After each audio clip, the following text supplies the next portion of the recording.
आज आपण बघणार आहोत उडीद डाळीपासून झटपट इडली कशी बनवतात. तर मी इथे 8 तास साधारण 2 वाट्या उडीद डाळ भिजत घातली होती. त्याला मिक्सरमधून छान असं बारीक करून पेस्ट तयार करून घेतली.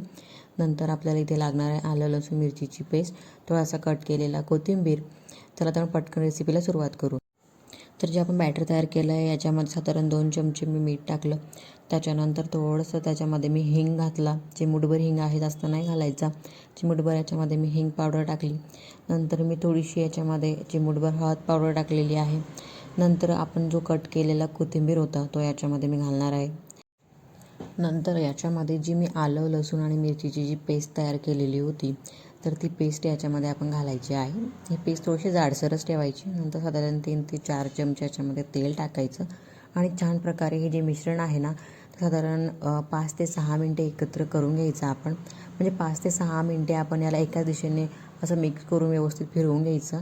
याच्याने छान अशी फुलते आपली इडली, त्याला सोडायची गरज पडत नाही. नंतर इडली पात्राला थोडंसं तेल लावून हे बॅटर आपण टाकून घ्यायचं आहे आणि 15 मिनटे याला वाफवून घ्यायचं आहे.